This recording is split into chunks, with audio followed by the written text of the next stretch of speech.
అంతా మీ వల్లే, అంతా మీరే చేశారు. మా హయంలో ఇన్వెస్ట్మెంట్లకు తెలంగాణ కేర్ ఆఫ్ అడ్రస్గా ఉండేది. మేము కష్టపడి తీసుకొచ్చిన కంపెనీలను మీరు వెలగొడుతున్నారు. మీకు చేత కాదు, ఉన్న వాటిని కాపాడలేరు. చాలా బాధగా ఉందంటున్నారు తెలంగాణ ఐటీ మాజీ మంత్రి కేటీఆర్. దేశంలో గుజరాత్ తర్వాత తెలంగాణనే పెట్టుబడులకు స్వర్గధామంగా ఉండేది. ఇప్పుడు ఆ వాతావరణం మొత్తం చెడగొడుతున్నారంటూ ఆరోపణలు చేస్తున్నారు రేవంత్ ప్రభుత్వం మీద. కేటీఆర్ ఆరోపణల్లో నిజంగానే నిజం ఉందా? Revanth Reddy government corporate friendly సర్కార్ కాదా? కేసీఆర్ ఓడిపోయి కేటీఆర్ ఐటీ మినిస్టర్గా దిగిపోగానే పెట్టుబడులు రావడం మానేశాయా? కంపెనీలు రాష్ట్రాన్ని వదిలి వెళ్ళిపోతున్నాయా? అసలు కేటీఆర్ అండ్ కో తమ హయంలో ఎన్ని పెట్టుబడులు తెచ్చారు? ఎన్ని కార్యరూపం దాల్చాయి? ఇంకెన్ని పేపర్ మీద ఆగిపోయాయి?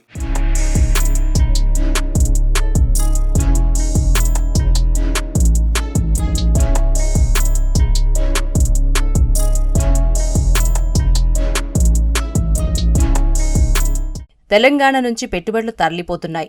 ఈ పోస్ట్తో మరోసారి రాష్ట్రంలోని ఇన్వెస్ట్మెంట్స్ కంపెనీల గురించి డిస్కషన్ మొదలుపెట్టారు ఐటీ మాజీ మంత్రి KTR. Semiconductor company Kaynes కు తేవడానికి ఎంతో కృషి చేస్తే ఇప్పుడు ఆ సంస్థ గుజరాత్ వెళ్లిపోతుంది. కేన్స్ వస్తే సెమీ కండక్టర్ రంగంలో ఎంతో పురోగతి ఉంటుంది. పెట్టుబడులు కొనసాగించేలా ఆ సంస్థను ఒప్పించాలంటూ గవర్నమెంట్ కు సూచించారు కేటీఆర్. నిజానికి 2 వారాల క్రితమే కేన్స్ టెక్నాలజీ ప్రతినిధులు తెలంగాణ ప్రభుత్వ పెద్దల్ని కలిసి రాష్ట్రంలో తాము పెట్టాలనుకున్న ఇన్వెస్ట్మెంట్స్ ప్లానింగ్ లో ఏ మార్పు లేదని స్పష్టం చేశారు.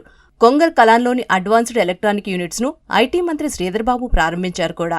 కంపెనీలు, పెట్టుబడులు తెలంగాణ నుంచి వెళ్లిపోతున్నాయంటూ చేస్తున్న ప్రచారంలో రేవంత్ రెడ్డి గవర్నమెంట్ కార్నర్ అవటం ఇదే ఫస్ట్ టైం కాదు. గతంలో కార్నింగ్ సంస్థ మరో రాష్ట్రానికి వెళ్లిపోయిందన్నారు.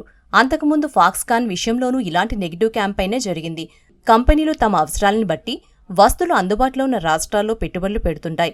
ఇలా ఏ కంపెనీ ఎక్కడికి వెళ్లినా తెలంగాణ నుంచి వెళ్లిపోతున్నాయనే గగ్గోలు ఈ మధ్య ఎక్కువైందనే మాట వినిపిస్తుంది. 2014 నవంబర్ నుంచి అధికార పీఠం దిగేలోపు దాదాపు 4 లక్షల కోట్ల రూపాయల విలువైన పెట్టుబడులను తెలంగాణకు తీసుకొచ్చాం. 100 కంపెనీలు ప్రారంభించాం. లక్షల ఉద్యోగాలు కల్పించాం. ఇది మా సత్తా అంటారు KTR. Mining, real estate, logistics, hospitality సహా ఇతర రంగాల్లో కూడా కలిపితే ఈ విలువ మరింత ఎక్కువే. ఐటీ, లైఫ్ సైన్సెస్, బయోటెక్నాలజీ సెక్టార్లలో భారీ పెట్టుబడులు సాధించాం. వరుసగా 2 ఏళ్లు ఐటీ ఎంప్లాయ్మెంట్ క్రియేషన్లో బెంగళూరును దాటేశాం. ఐటీ ఎక్స్పోర్ట్స్ విషయంలో తెలంగాణను టాప్ ప్లేస్లో నిలబెట్టామంటూ తన ట్రాక్ రికార్డును గట్టిగా ప్రచారం చేసుకున్నారు కేటీఆర్.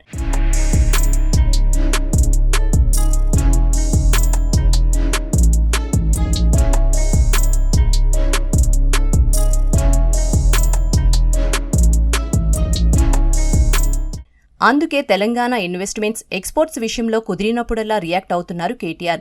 రీసెంట్గా తెలంగాణ ఐటీ ఎక్స్పోర్ట్స్, ఎంప్లాయ్మెంట్ క్షీణించాయంటూ ఓ పోస్టు పెట్టారు. 2022-23లో తెలంగాణ నుంచి ఐటీ ఎగుమతులు 57,706 కోట్లు ఉంటే 2023-24 కాలానికి 26,945 కోట్ల ఎక్స్పోర్ట్సే జరిగాయని, అలాగే ఎంప్లాయ్మెంట్ క్రియేషన్ కూడా భారీగా పడిపోయిందని గ్రాఫ్లతో సహా డేటా పెట్టారు. 2022-23లో 1,27,594 కొత్త ఉద్యోగాలు వస్తే 2023-24లో కేవలం 40,285 ఉద్యోగాలు మాత్రమే కల్పించారనేది కేటీఆర్ ఆవేదన. అంటే మేం చేసిన దాంట్లో మీరు సగం కూడా అందుకోలేకపోతున్నారు. ఇలా అయితే హైదరాబాద్లో అభివృద్ధి జరిగినట్టే అనేది కేటీఆర్ భావన. మేం ఉన్నన్ని రోజు సింగిల్ విండో విధానం, టీఎస్ ఐపాస్ ఐటీ రంగానికి సంబంధించి ప్రభుత్వ పాలసీల కారణంగా హైదరాబాద్లో ఐటీ అత్యంత వేగంగా అభివృద్ధి చెందింది. హైదరాబాద్ను దేశానికి ఇన్ఫర్మేషన్ టెక్నాలజీ కేంద్రంగా చేసేందుకు తామెంతో కృషి చేస్తే రేవంత్ రెడ్డి సర్కార్ మాత్రం ఐటీ సెక్టార్ని పూర్తిగా విస్మరిస్తోందనేది ఐటీ శాఖ మాజీ మంత్రి ఆరోపణ. తెలంగాణ ఆర్థిక ప్రగతికి ఐటీ సెక్టార్ డెవలప్మెంట్ ఎంతో మేలు చేస్తుందని, ఇన్ఫర్మేషన్ టెక్నాలజీని పట్టించుకోకపోతే రాష్ట్రం ఆర్థికంగా, ఉపాధి కల్పన పరంగా నష్టపోయే పరిస్థితి ఉందని వార్న్ చేస్తున్నారు. కేటీఆర్ ఆరోపణలు, పోస్టుల మీద స్ట్రాంగ్గానే రియాక్ట్ అవుతున్నారు ప్రస్తుత ఐటీ మంత్రి దుద్దిళ్ల శ్రీధర్బాబు. పెట్టుబడుల ఒప్పందాలను ముందుకు తీసుకెళ్లేందుకు పరిశ్రమల శాఖలో ప్రత్యేక కేంద్రాన్ని ఏర్పాటు చేస్తున్నామని, భూముల గుర్తింపు, ప్రభుత్వ విభాగాల అనుమతులు పూర్తవగానే గత ప్రభుత్వం చేసుకున్న ఒప్పందాలను కూడా అమలు చేయడానికి కృషి చేస్తున్నామన్నారు. అంతేనా? ఇన్ని మాటలు చెప్పే కేటీఆర్ తమ హయాంలో పరిశ్రమలకు 3,750 కోట్ల రాయితీలను కాగితాలుగా పరిమితం చేశారని, వాటి చెల్లింపు విషయాల్ని పరిశీలిస్తున్నామని కౌంటర్ ఇచ్చారు. ఏ పరిశ్రమ ఎక్కడికి పోలేదు, అన్నీ ఇక్కడే ఉన్నాయి, ఇక్కడే ఉంటాయి కూడా అని క్లియర్గా తేల్చేశారు శ్రీధర్బాబు.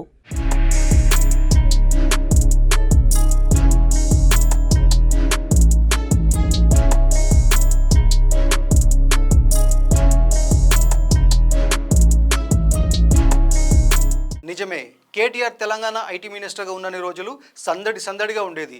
ఇన్వెస్ట్మెంట్స్ కోసం వరల్డ్ టూర్స్, వచ్చిన సంస్థలతో ఒప్పందాలు, ప్రొడక్షన్కు రెడీ అయిన కంపెనీల రిబ్బన్ కటింగ్లు, ఇలా అసలు డెవలప్మెంట్ అంతా కేటీఆర్ చుట్టూనే తిరుగుతుందేమో అన్నట్టు ఉండేది.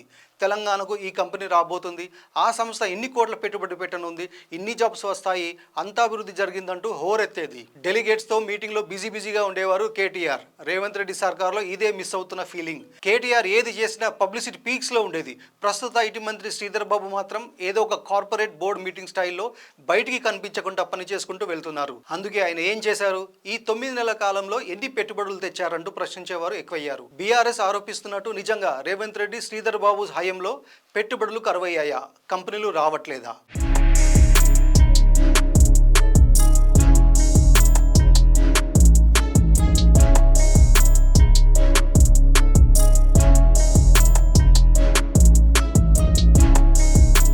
అంతా నేనే అంతా నాదే అన్నట్లు ఉండేది తెలంగాణ మాజీ ఐటీ మంత్రి కేటీఆర్ స్టైల్. ఆయన మినిస్టర్గా ఉన్నన్ని రోజులు ఇన్వెస్ట్మెంట్స్ కంపెనీల విషయంలో ఫుల్ యాక్టివ్గా ఉండేవారు. రాష్ట్రానికి పెట్టుబడుల వరద పారుతుందన్న వార్తలు రెగ్యులర్గా వినిపించేవి. ఎప్పుడూ ఏదో ఒక ఓపెనింగ్ జరిగేది. అందుకే డెవలప్మెంట్లో మరీ ముఖ్యంగా ఐటీ సెక్టార్లో తిరుగులేదన్నట్టు ఉండేది. ఐటీ అంటే కేటీఆర్, కేటీఆర్ అంటే ఐటీ అంటూ నెటిజన్లు తెగ పొగడ్తలు కురిపించేవారు. అసెంబ్లీ ఎన్నికల్లో బీఆర్ఎస్ ఓడిపోయిందన్న బాధ కన్నా ఐటీ మంత్రిగా కేటీఆర్ని మిస్ అవుతున్నామనే ఫీలింగే మెజార్టీ యూత్ని మెలిపెట్టేసింది. అందుకే కేటీఆర్ తర్వాత కాంగ్రెస్ గవర్నమెంట్లో ఐటీ మినిస్ట్రీని దక్కించుకున్న శ్రీధర్ బాబు మీద ఆ ఎఫెక్ట్ గట్టిగా కనిపిస్తోంది. ఇక బీఆర్ఎస్ సోషల్ మీడియా కూడా కాంగ్రెస్కు ఏం చేత కావట్లేదనే యాంగిల్నే ఎక్కువగా క్యాంపెయిన్ చేస్తోంది. మరి ప్రచారం జరుగుతున్నట్లు నిజంగానే తెలంగాణ ఐటీ ఇండస్ట్రీ డౌన్ అయిపోయిందా? పెట్టుబడులని ఆకర్షించడంలో రేవంత్ రెడ్డి ప్రభుత్వం ఫ్లాప్ అయిందా? ఐటీ మినిస్టర్గా శ్రీధర్ బాబు ఫెయిల్ అయ్యారా అంటే అలాంటిదేమీ లేదు. ఇన్వెస్ట్మెంట్స్ కోసం అఫీషియల్స్ తో మీటింగ్లు, టూర్లకు వెళుతూనే ఉన్నారు. రావాలనుకున్న పరిశ్రమలు క్యూలో ఉన్నాయి.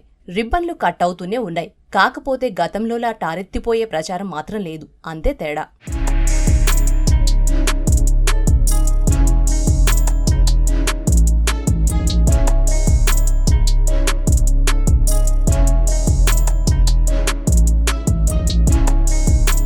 అంతెందుకు, ముఖ్యమంత్రి పదవి చేపట్టిన వెంటనే తెలంగాణ అభివృద్ధికి ఆక్సిజన్ లాంటి పెట్టుబడుల కోసం దావోస్ ఫ్లైట్ ఎక్కారు రేవంత్ రెడ్డి. ఇన్వెస్ట్ ఇన్ తెలంగాణ అంటూ దావోస్లో క్యాంపెయిన్ చేశారు. 3 రోజుల పర్యటనలో 200 సంస్థలతో సంప్రదింపులు జరిపి సుమారు 40,232 కోట్ల రూపాయల పెట్టుబడులను రాబట్టారు. నిజానికి ఈ ఇన్వెస్ట్మెంట్స్ అంతకుముందు కేటీఆర్ ట్రిప్లో జరిగిన ఒప్పందాల కంటే డబుల్.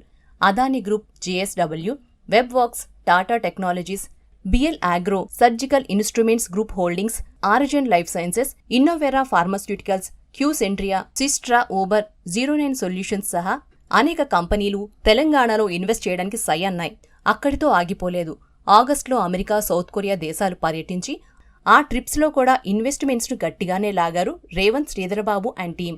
అమెరికా టూర్లో ఆ దేశ కంపెనీల నుంచి 31,502 కోట్ల పెట్టుబడులు, దక్షిణ కొరియా నుంచి 4,500 కోట్ల రూపాయల ఇన్వెస్ట్మెంట్స్కు సంబంధించి ఒప్పందాలు జరిగాయి.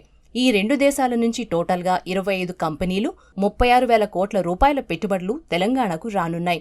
ఐటీతో పాటు వేర్వేరు సెక్టార్లలో న్యూ కంపెనీస్, న్యూ ఇండస్ట్రీస్ ప్రారంభించడంతో పాటు వేలాది మందికి కొత్త ఉద్యోగ అవకాశాలు అందుబాటులోకి తెస్తామన్నారు రేవంత్. ఇన్వెస్ట్మెంట్స్ విషయంలో రేవంత్ సర్కార్ది ఓ రకంగా రికార్డే. అధికారంలోకి వచ్చిన 9 నెలల వ్యవధిలోనే దాదాపు 76,232 కోట్ల పెట్టుబడులు సాధించడం చిన్న విషయమేమీ కాదు. అంతేనా, హైదరాబాద్లో అవుట్స్కట్స్లో అందుబాటులోకి రానున్న ఫ్యూచర్ సిటీలో 200 ఎకరాల ప్రాంగణంలో AI సిటీని కూడా నిర్మిస్తున్నారు. ఈ ఫ్యూచర్ సిటీని AI క్యాపిటల్గా తీర్చిదిద్దాలనే విషయంలో ఎంతో పట్టుదలగా ఉంది రేవంత్ సర్కార్. హైదరాబాద్లో జరిగిన గ్లోబల్ AI సదస్సులో ఇదే విషయాన్ని స్పష్టం చేశారు ఆయన. ఇక టెక్ జైంట్ IBM లాంటి కంపెనీలు ఈ AI క్యాపిటల్ కాన్సెప్ట్ మీద చాలా ఇంట్రెస్టింగ్గా ఉన్నాయి. The AI Summit today in Hyderabad is our declaration. We are ready for AI. We will create AI's future and set standards. I welcome all of you to the city of the future. Let us all come together and script a great new future. Thank you. అవన్నీ paper మీద సంతకాలే. ఆ కంపెనీలో ఎప్పుడు రావాలి, మీరెప్పుడు పరిశ్రమలు స్థాపించాలి, ఉద్యోగాలు ఎప్పుడు ఇవ్వాలనే దొప్పిపొడుపు కామెంట్లకు అంతే స్ట్రాంగ్ రిప్లై ఇస్తున్నారు సీఎం రేవంత్ రెడ్డి, ఐటీ మంత్రి శ్రీధర్ బాబు. ఇన్వెస్ట్మెంట్స్ గురించి నెగిటివ్ క్యాంపెయిన్ మానేయండి. ఏ సంస్థలు ఎక్కడికి తరలిపోవట్లేదు. మా హయాంలో జరిగే ఒప్పందాలే కాదు, మీరు ఎంఓయూ చేసుకున్న కంపెనీలను కూడా ముందుకు తీసుకెళ్తాం, మీకన్నా ఎక్కువే ఎంకరేజ్ చేస్తామని కౌంటర్ అటాక్ చేస్తున్నారు.